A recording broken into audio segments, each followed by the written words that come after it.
انسانوں اور جنوں کو ایک مقصد کے لیے خلق کیا، اور وہ مقصد یہ تھا کہ یہ رب کی کیا کریں؟ عبادت کریں۔ عبادت سے ہم نے عرض کی کہ محض مراد نماز نہیں، روزہ نہیں، حج و زکوٰۃ نہیں، یہ عبادت کا ایک چھوٹا سا حصہ ہے۔ جس طرح فروع دین میں ہم چیزیں گنواتے ہیں کہ ایک اصول شیعہ ہونے کا یہ ہے کہ شیعہ تولا کرتا ہے اور تبرہ کرتا ہے۔ اب میرے بچے کو اگر نہ پتہ ہو کہ تولا ہے کیا، تبرہ ہے کیا، تو کسی مومن سے پوچھو آپ تبرہ کرتے ہو؟ کہ مولانا میں بڑا زوردار تبرہ کرتا ہوں۔ کہ کیسے کرتے ہو؟ کہ مولانا کوئی دن میں 8-9 لعنتیں بھیجتا ہوں۔ تو لعنت تبرہ ہے پر پورا تبرہ نہیں ہے۔ لعنت پارٹ آف تبرہ ہے۔ بالکل ایسا ہے کہ آپ ایک کاپی لیں، اس کے اوپر ایک بہت بڑا سرکل بنائیں، اب سرکل کے اوپر لکھیں تبرہ، دوسرا ایک بہت بڑا سرکل بنائیں، اس سرکل کے اوپر لکھیں تولا، اور نیچے ایک سرکل بنائیں، اس میں آپ اپنا نام لکھیں۔ 3 سرکل ہو گئے، ایک سرکل تبرہ، ایک سرکل تولا، تیسرا آپ نے ایک بہت بڑا دائرہ اور سرکل بنایا، اس کے اوپر مثلاً احمد، محمد، عارف جو بھی نام لکھنا ہے آپ نام لکھ لیں۔ اب میں نے دیکھنا ہے کہ میرے اندر تولا کتنی ہے اور میرے اندر تبرہ کتنی ہے۔ تو لیکن مجھے پتا تو ہو کہ سرکل تبرہ میں کیا کیا آتا ہے۔ اگر تبرہ کے سرکل میں صرف لعنت ہوتی تو ایک لعنت بھیجنے سے تبرہ کیا ہو جاتا؟ کمپلیٹ ہو جاتا۔ کیونکہ ہم زیارت عاشوراء میں تبرہ کی دعا مانگتے ہیں، اللہم ارزقنی البراءہ،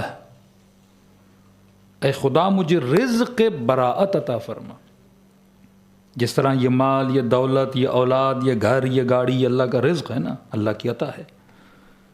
18 دعائیں ہیں زیارت عاشوراء میں، اس پہ پورا خمسہ ہے میرا کہ ہم خدا سے کیا کیا مانگ رہے ہیں۔ اللہم ارزقنی، اے خدا مجھے رزق تبرہ عطا فرما۔ تبرہ ہے کیا؟ رزق تبرہ ہوگا تو بندہ شیعہ ہوگا، زندگی میں تولا ہوگا تو انسان شیعہ ہوگا۔ ہم نے تولا کو محدود کر دیا صرف نام اہل بیت پہ، ایک نعرے پہ، 2 قصیدوں پہ، 4 نوحوں پہ، اور ہم نے تبرہ کو محدود کر دیا ایک لعنت پہ کہ میں نے لعنت بھیج دی۔ بعض تو ایسے ہیں کہ واش روم بھی جا رہے ہیں تو لعنت بھیج رہے ہیں، باہر نکل بھی رہے ہیں تو لعنت بھیج رہے ہیں، لیکن یہ نہیں پتا کہ جناب ایک برادر اہل سنت ملے اور کہنے لگے آپ شیعہ لعنتیں بہت بھیجتے ہیں۔ میں نے کہا لعنت آپ بھی بھیجتے ہو، صرف شیعہ نہیں بھیجتے۔ میں نے کہا بسم اللہ الرحمن الرحیم کے پڑھنے سے پہلے کیا پڑھتے ہو؟ اعوذ باللہ من الشیطان اللعین الرجیم۔ میں نے کہا کون سا مسلمان ہے جو شیطان پہ لعنت نہ بھیجے؟ میں نے کہا 40 سے زیادہ مرتبہ خدا نے قرآن میں لعنتیں بھیجی ہیں۔ لعنت اللہ علی القوم الظالمین علی الکاذبین، تہمت لگانے والوں پہ لعنت، چغلیاں کرنے والوں پہ لعنت۔ میں نے کہا اللہ لعنت بھیج رہا ہے، اور آپ تراویحاں پڑھتے ہو تو قرآن کی آیتیں پڑھتے ہو، جب آیتیں پڑھتے ہو تو خود بخود لعنت بھیج رہے ہو۔ میں نے کہا ہاں، آپ کی لعنت میں اور ہماری لعنت میں ایک بہت بڑا بگ ڈفرنس ہے۔ کہ کیسے؟ میں نے کہا ایک مرتبہ آدمی تیر پھینکتا ہے نا ہوا میں، کبھی پاکستان میں شادیاں ہوتی ہیں تو ہوائی فائرنگ ہوتی ہے، ہاں گولیاں چلاتے ہیں لیکن ہوا میں۔ اب گولی کہاں گری پتہ نہیں، میں نے ہوا میں چلا دی۔ میں نے کہا آپ کی ساری لعنتیں ہوائی ہیں، بھیجتے تو ہو لیکن پتہ ہی نہیں کہاں جا رہی ہے۔ میں نے کہا ہم لعنت بھی بھیجتے ہیں، ساتھ میں پورا ایڈریس دے کے بھیجتے ہیں۔ ہماری لعنت ایڈریس کے ساتھ جاتی ہے، اس لعنت کو پتہ ہے میں نے کہاں جانا ہے۔ تو ہم میں سے کئی لوگ تبرہ تو کر رہے ہیں کہ جناب لعنت تو بھیج رہے ہو، شاید ایڈریس بھی دے رہے ہو، لیکن اگر کوئی لعنت کو غلط ایڈریس دے دے تو لعنت تو غلط دی ہوئی ایڈریس پہ تو نہیں جاتی نا۔ 70,000 ممبروں سے سب امیر المومنین کیا جاتا تھا۔ اب ضروری تو نہیں کوئی بندہ ایک اچھے بندے کو لعنت کر رہا ہے تو لعنت وہاں جائے۔ ایک ایڈریس آپ دیتے ہو، ایک ایڈریس خدا نے لعنت کو دی ہوئی ہے۔ لعنت خود چہرے پہچان کے چلی جاتی ہے، لعنت خود گھر پہچان کے وہاں پہ برسنا شروع ہو جاتی ہے۔ اسی طرح رحمت ہے۔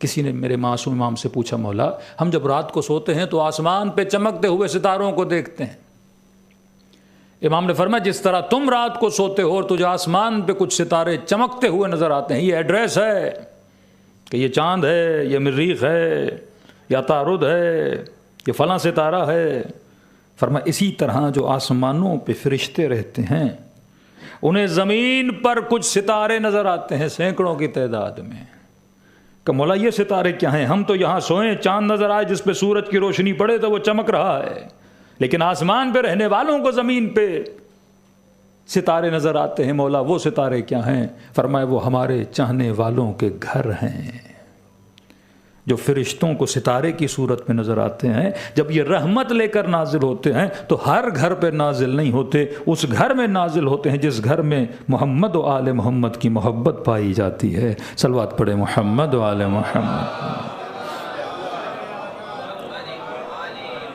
تو اشارہ کر رہا ہوں کہ تبرہ بہت بڑا کنسپٹ ہے، اس تبرہ کے کنسپٹ کا اعمال میں سے ایک عمل ہے لعنت کرنا۔ تبرہ پوری لعنت کا نام نہیں ہے کہ میں نے لعنت بھیج دی تبرہ کیا ہو گیا؟ کمپلیٹ ہو گیا۔ اب اگر چھوٹے بچوں کو سمجھانا ہو، یہ مکتب حکمت ہے، پریکٹیکل دین ہے، تو آپ کیسے سمجھا سکتے ہو؟ آپ بچے کو گھر میں لے جاؤ، ایک بڑا سرکل بناؤ تبرہ کا، ایک بڑا سرکل بناؤ تولا کا۔ تولا مطلب جو میں نے کرنا ہے، واٹ ٹو ڈو، جو بچوں نے انجام دینا ہے۔ تبرہ مطلب جو میں نے نہیں کرنا۔ تبرہ مطلب دوری، تولا مطلب نزدیکی۔ آگ سے میں نے کیا کرنا ہے؟ دور بھاگنا ہے۔ جنت و باغ و باغات و ہریالی کی طرف میں نے کیا جانا ہے؟ نزدیک جانا ہے۔ بھائی کئی لوگ مڈغسکر چھوڑ کے کہاں آئے؟ موریشس آئے۔ تو آپ کیوں آئے؟ تو آپ نے تبرہ کیا مڈغسکر سے اور تولا کی موریشس سے، تو کسی چیز نے اٹریکٹ کیا کہ آپ یہاں پر آ گئے نا، اور وہاں کوئی چیز بری لگی کہ آپ اس کو چھوڑ کے یہاں آ گئے۔ اب کہا تبرہ کرو، کس سے؟ دشمنان محمد اور آل محمد سے۔ اب دشمنان محمد اور آل محمد سے تبرہ کیوں کروں؟ پہلے دیکھنا پڑے گا کون ہے دشمن علی، کون ہے دشمن رسول، کون ہے دشمن جناب سیدہ، تو ان کے نام نکالو۔ جب نام نکل آئے تو یہ دشمن کیوں بنا، پھر ان کی صفات کو نکالو۔ کہ ابن ملجم کی صفت کیا تھی؟ ہوسران تھا۔ شمر کی صفت کیا تھی؟ مال پرست تھا۔ ابن سعد کی صفت کیا تھی؟ تخت پرست اور حکومت پرست اور عہدہ پرست تھا۔ یزید کی صفت کیا تھی؟ وہ مجموعہ صفات رذیلہ ہے۔ اب لکھو تولا کے اندر حکومت پرستی، مال پرستی، مقام پرستی، شہوت پرستی، یہ ساری صفات جب اس کے اندر جمع کر دو، اب لکھو تولا کیا ہوتا ہے۔ تولا میں کون آتا ہے؟ سلمان فارسی آتا ہے، ابو ذر غفاری آتا ہے، مالک اشتر آتے ہیں۔ تولا میں کون آتا ہے؟ ابو حمزہ شمالی آتے ہیں، علی ابن یقطین آتے ہیں، یہ اصحاب اہل بیت آتے ہیں۔ بھائی یہ اہل بیت اپنے صحابی سے اتنا پیار کیوں کرتے تھے؟ پھر اس کی صفات کو جمع کرو، اس کی گڈ ہیبٹس کو جمع کرو، پھر وہ اس سرکل کے اندر لکھ دو۔ اب تیسرا سرکل کس کا ہے؟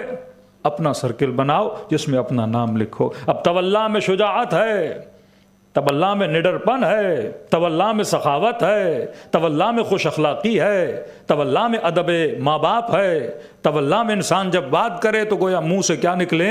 پھول و خوشبو نکلے، یہ تولا ہے۔ تبرہ میں کیا ہے؟ بددہنی ہے، گالم گلوچ ہے، شراب کا نشہ ہے، اس میں زنا پائی جاتی ہے، یہ تبرہ ہے جن سے میں نے دوری کرنی ہے۔ اب آپ نے سرکل بنایا، اب 1 منٹ میں انسان اپنے ایمان کا بلڈ ٹیسٹ کر سکتا ہے کہ میرے اندر تولا کتنی ہے، میرے اندر تبرہ کتنی ہے۔ اب اپنے سرکل کو دیکھو کہ یہ تولا سے زیادہ ملتا ہے یا تبرہ سے زیادہ ملتا ہے۔ اگر تبرہ والی صفات میرے اندر ہیں تو خدا کی لعنت میرے اوپر بھی آ رہی ہے۔ اگر تولا والی صفات میرے اندر ہے تو صبح و شام خدا کی رحمت میرے اوپر نازل ہو رہی ہے۔ یہ اہل بیت کی لیب ہے، اس لیب میں ہر بندہ جا کے اپنا ٹیسٹ کروا سکتا ہے، لیکن ہم نے دین کو اتنا آسان بنا دیا کہ ایک لعنت بھیجو تو تبرہ پورا ہو گیا، اور ایک صلوات بھیجو تو تولا پورا ہو گیا۔ تو جنت میرے عزیز اتنی سستی نہیں ہے جو اتنی آسانی سے مل جائے۔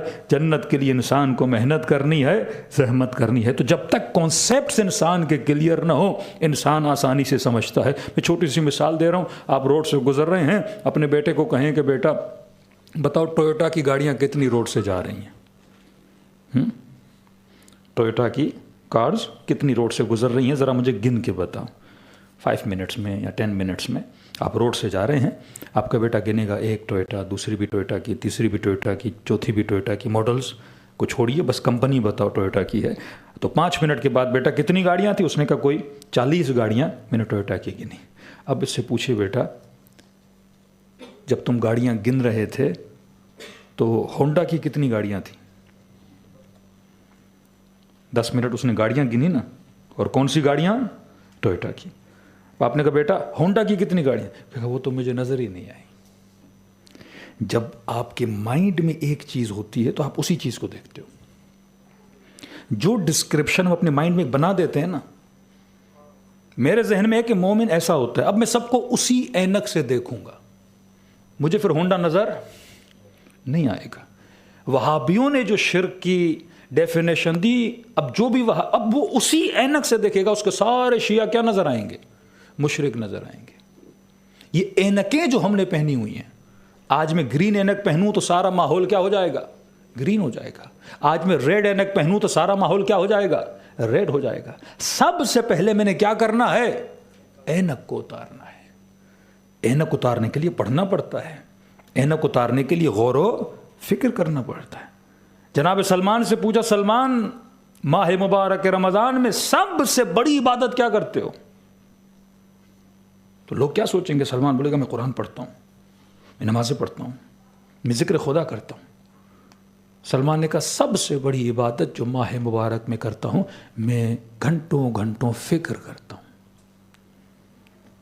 آج ہم میں سے کتنے لوگ ہیں جو دن میں آدھا گھنٹہ بیٹھ کے کیا کریں؟ غور و فکر کریں، اپنے اعمال پہ غور و فکر کریں، کائنات میں غور و فکر کریں، تب انسان کو جا کے کیا ملتی ہے؟ ہدایت ملتی ہے۔ جب تک حسین کی طرح سوچو گے نہیں، تب تک حسین کے راستے پہ چل نہیں سکتے۔ جب تک امیر المومنین، ہمارا برین ویسا چل ہی نہیں رہا، ہماری بیسک پروگرامنگ ہی خراب ہے۔ جب پروگرامنگ ہی خراب ہے تو ہمارے ایکشنز بھی کیا ہو جائیں گے؟ خراب ہو جائیں گے۔ اہل بیت کہتے ہیں پہلے کسے بناؤ؟ اس دماغ کو بناؤ، اس برین کو بناؤ۔ یہ جتنا ہیلدی ہوگا، جس کے اندر ہیلدی نالج ہوگی، تب انسان کے ایکشنز کیا ہو جائیں گے؟